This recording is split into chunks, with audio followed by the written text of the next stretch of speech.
బంగారాన్ని విడిపించి ఆ రోజు ఆన్లైన్ రేటుకే మేము కొంటాం. Sharma gold company.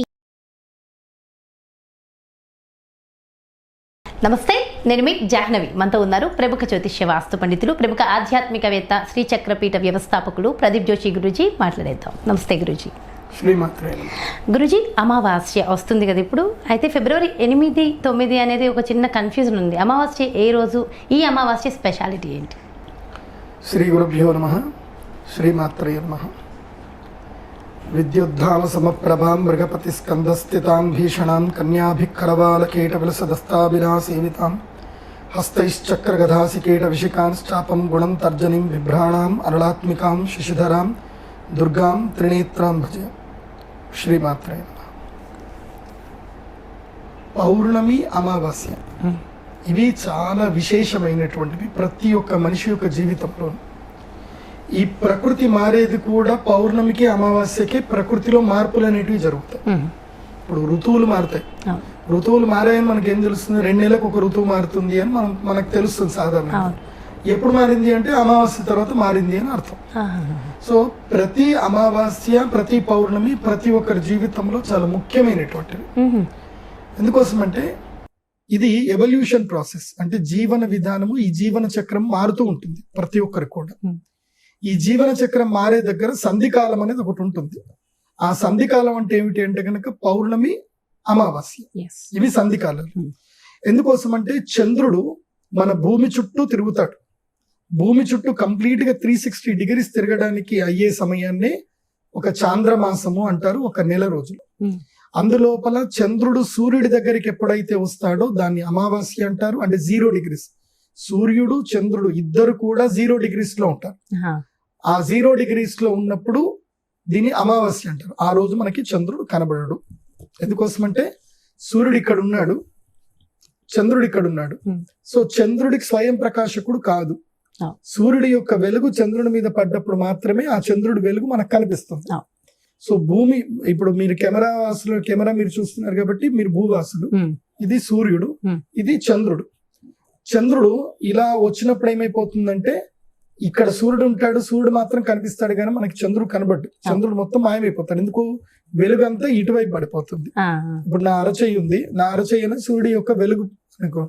సో ఇటువైపే వెలుగు పడుతుంది, ఇటువైపు వెలుగు పడదు. కాబట్టి అమావాస్య రోజు మనకి చంద్రుడు కనబడ్డు. కొంచెం ఇటు వచ్చిన తర్వాత ఏంటంటే నెలవంక మనకు కనిపిస్తుంది, లైట్ గా నెలవంక. ఎప్పుడు? సంకష్టార చతుర్థి అంటాం మనము.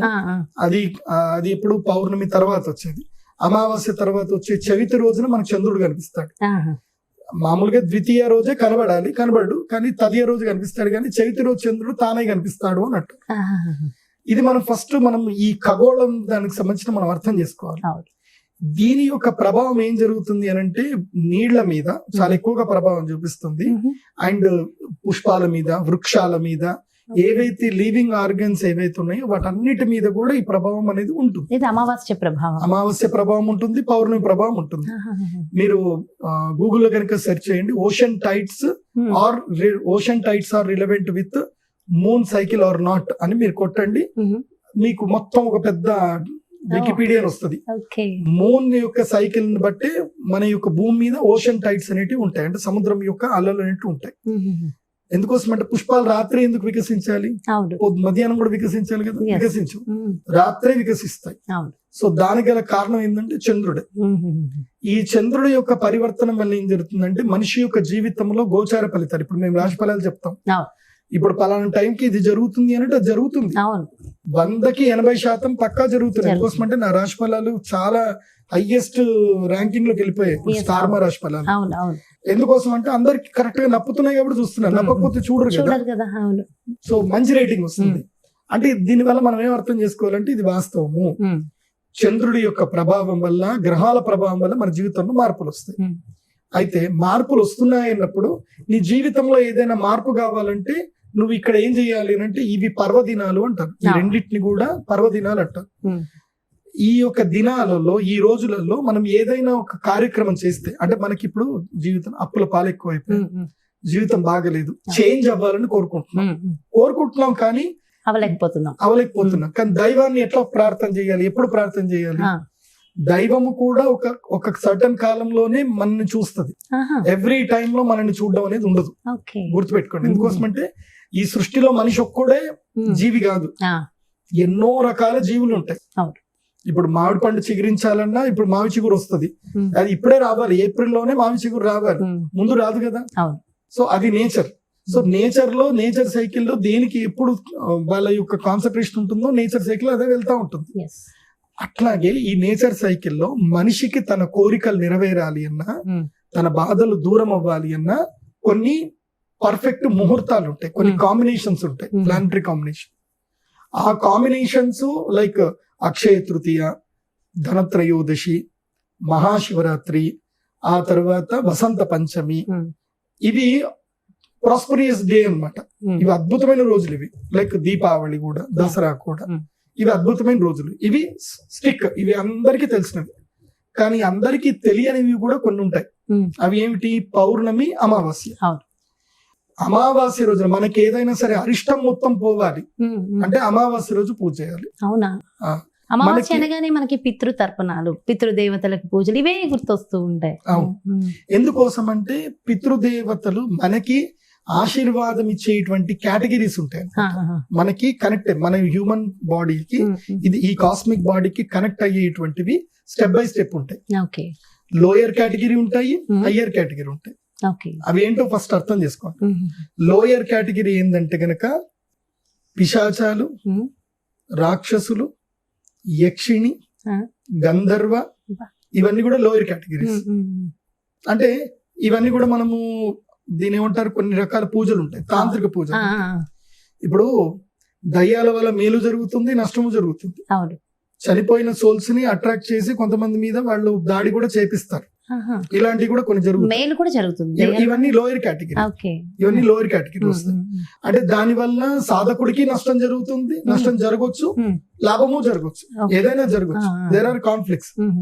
ఎందుకోసం అంటే అవన్నీ కూడా శ్మశాన సాధనము, శ్మశాన కాళి అనేటివి లోయర్ కేటగిరీలు ఉంటాయి. ఇవి ఏంటంటే ఎడమ చేయి పూజలు, వామాచార తంత్రాలు. ఇవి కూడా అమావాస్య రోజు చేస్తారు. ఇవి పౌర్ణమి, అమావాస్యలకే చేస్తారు ఈ వామాచారాలు. సో వీ డోంట్ డూ, మాకు ఎడమ చేతుడు మాకు పని లేదు, వీడు దక్షిణాచారం, మేము కుడి చేతు. ఎందుకోసం అంటే మేము సాధకులకి మేలు జరగాలి, సాధకుల యొక్క ఆలోచనలు పెరిగి వాళ్ళకి మేలు జరగాలి. దీంట్లో ఎక్కడ కూడా కాన్ఫ్లిక్ట్స్ రావద్దు, నష్టం జరగకూడదు. అలా చాలా స్మూత్ గా హ్యాండిల్ చేసేటివి దక్షిణాచారాలు. ఆ దక్షిణాచారాల్లో వచ్చేదే నవరాత్రులు. సంవత్సరానికి మొత్తం 4 నవరాత్రులు ఉంటాయి. మాఘ నవరాత్రులు, ఆషాఢ నవరాత్రులు, చైత్ర నవరాత్రులు, తర్వాత మనకి శరణ్ నవరాత్రులు. ఇవి కాదు. దీంట్లో ఆషాఢి నవరాత్రులు అంటే వారాహి నవరాత్రులు. చైత్ర మాసంలో వచ్చేది వసంత నవరాత్రులు, లలితాదేవి అమ్మవారికి సాత్విక శక్తికి చేస్తారు. శరణ్ నవరాత్రులు వచ్చేసి రాజసిక శక్తి. సాత్వికము, రాజసికము, తామసికం అని 3 శక్తులు ఉంటాయి. ఎక్కడైనా శక్తులు ఈ 3 పదాలు ఉంటాయి. మన మనిషి జీవితంలో కూడా 8 గంటలు 8 గంటలు 8 గంటలు మొత్తం 24 గంటల్లో 8 గంటల సేపు మనం సాత్విక నేచర్ లో ఉంటాం, 8 గంటల సేపు తామసిక నేచర్ లో ఉంటాం, 8 గంటల సేపు రాజసిక నేచర్ లో ఉంటాం. అంటే మనం పడుకున్నంత సేపు కూడా మనము తామసిక నేచర్ లోనే ఉంటాం. సో మనము ఏదైతే గనక వర్క్ చేస్తున్నాం, ఆలోచన చేస్తున్నాం, పనులని చేస్తున్నాం, ఇవన్నీ కూడా సాత్విక నేచర్ కిందకి వస్తాయి. బికాస్ మనం ప్రతిరోజు అందరికి చంపుకుంటూ తిట్టుకుంటూ కూర్చోం కదా. సో మనం మన వర్క్ చేస్తాం, సాత్విక నేచర్ లో ఉంటేనే మనం వర్క్ చేస్తాం. అట్లాగే మనము రెగ్యులర్ వర్క్స్ చేసుకుంటూ ఉంటాం, తినడము, చేయడం, ఇవన్నీ కూడా రాజసిక నేచర్ లకు వస్తాయి. రాజసిక, తామసిక, సాత్విక నేచర్లు ఎట్లాగైతే గనక మన శరీరంలో మనకు ప్రతి రోజులో ఉంటాయో అలాగే ఒక సంవత్సరంలో కూడా రాజసిక, తామసిక, సాత్విక నేచర్లు ఉంటాయి. దీంట్లో అత్యంత తామసికమైనటువంటిది ఏంటంటే వారాహి నవరాత్రుడు. వారాహి దేవి అంటే మహాశక్తి ఆమె.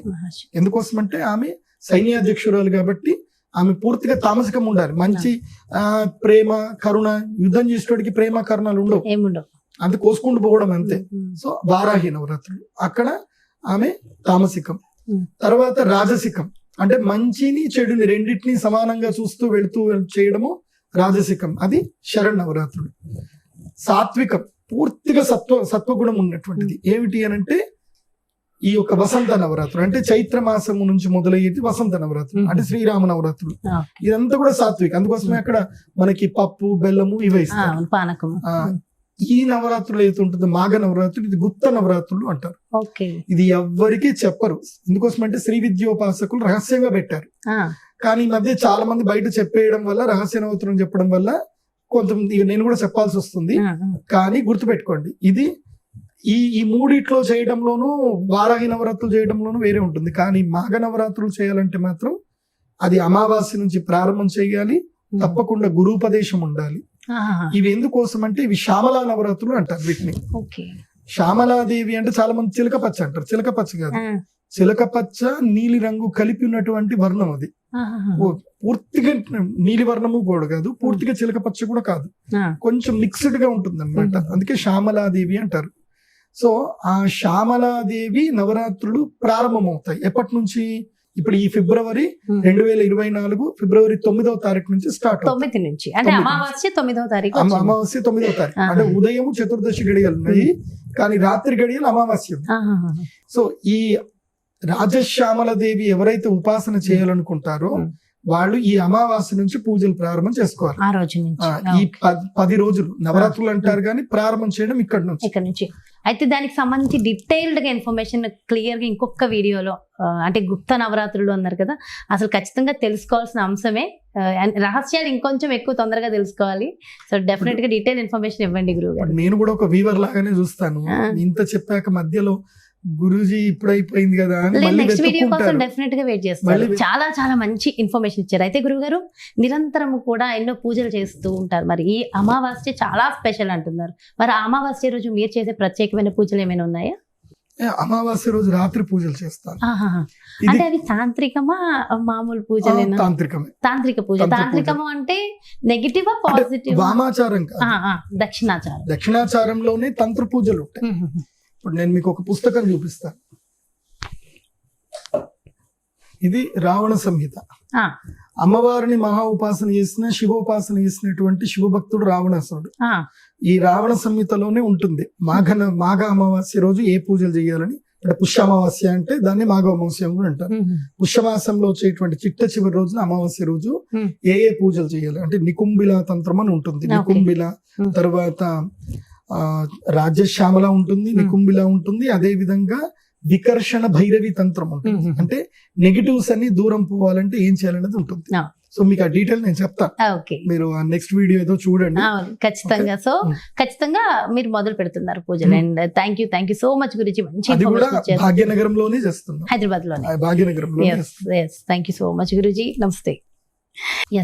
సో చూసారు కదండి, ఇది అమావాస్య ఎప్పుడు వచ్చింది, ముఖ్యంగా ఈ అమావాస్య స్పెషాలిటీ ఏంటి, అండ్ దీంతో పాటు మంచి నాలెడ్జ్ కూడా మనందరికీ అవేర్నెస్ కలిగించేలాగా డీటెయిల్ ఇన్ఫర్మేషన్ ఇస్తూనే అమావాస్య రోజు చేసేటటువంటి ప్రత్యేకమైన పూజల గురించి కూడా ఇన్ఫర్మేషన్ ఇచ్చారు కదా గురూజీ. అదేవిధంగా నెక్స్ట్ వీడియోలో ఖచ్చితంగా గుప్త నవరాత్రుల గురించి డీటెయిల్ ఇన్ఫర్మేషన్ తెలుసుకుందాం. ఈ వీడియోలో కూడా నేను లింక్ ఖచ్చితంగా చేస్తాను. మరి అదేవిధంగా చాలా మంది అడుగుతున్నారు, గురువుగారు అపాయింట్మెంట్ కావాలి, పర్సనల్ గా కలవాలి, లేదంటే ఆన్లైన్ ద్వారా ఒక్కసారి మాట్లాడాలి, మా జాతకాన్ని తెలుసుకోవాలని. సో మీ అందరి కోసం మరి గురువు గారు అపాయింట్మెంట్ కావాలి అంటే ఖచ్చితంగా క్రింద డిస్ప్లే అవుతున్నటువంటి నెంబర్స్ కి కాల్ చేసి డీటెయిల్స్ తెలుసుకోండి. నమస్తే.